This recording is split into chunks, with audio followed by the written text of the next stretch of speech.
साध्वी प्रेमबाईसा की मौत और कई सवाल। और अब इस पूरी कहानी में एंट्री हुई है एक डिजिटल लोक की। जी हाँ, जोधपुर की साध्वी प्रेमबाईसा की रहस्यमयी मौत का सच क्या है, ये अब एक पासवर्ड के पीछे छिपा है।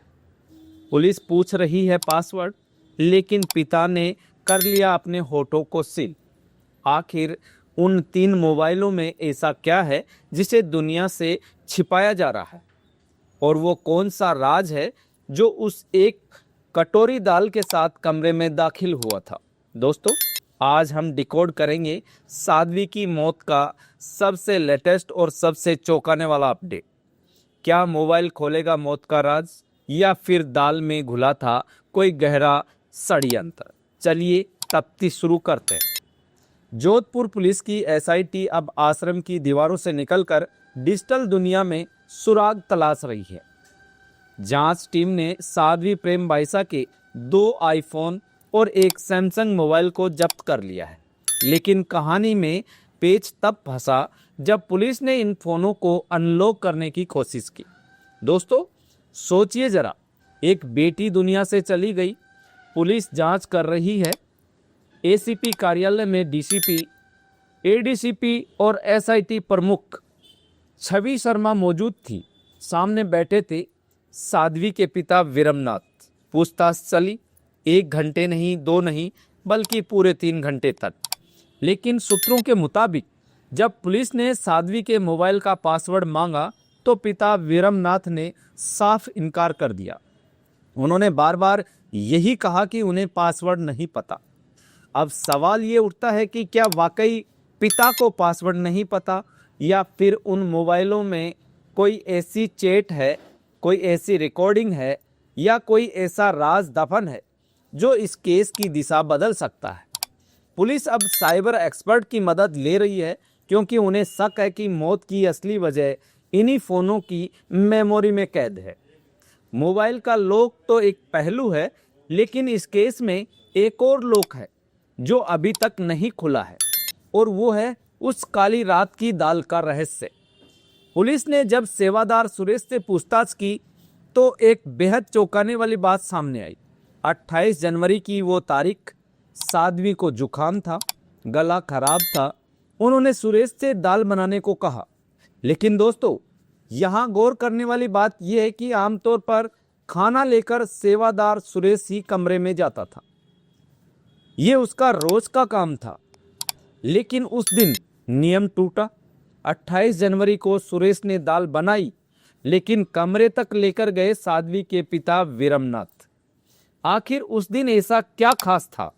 पिता खुद दाल लेकर क्यों गए?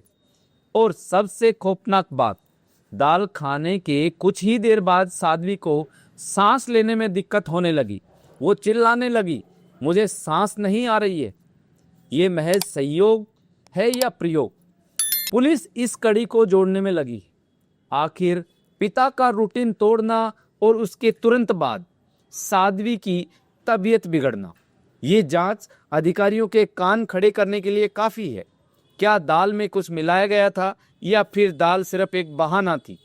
मामला कितना हाई प्रोफाइल है और पेचीदा हो चुका है, इसका अंदाज़ा तो आप इसी बात से लगा सकते हैं कि पुलिस कमिश्नर ओम प्रकाश खुद इस केस की मॉनिटरिंग कर रहे हैं।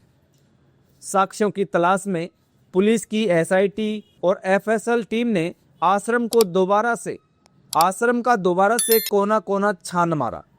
उस कमरे का फिर से मुआयना किया गया जहां साध्वी ने आखिरी सांसें ली थी। पुलिस ने उस किचन में से भी सैंपल लिए हैं जहां वो दाल बनी थी।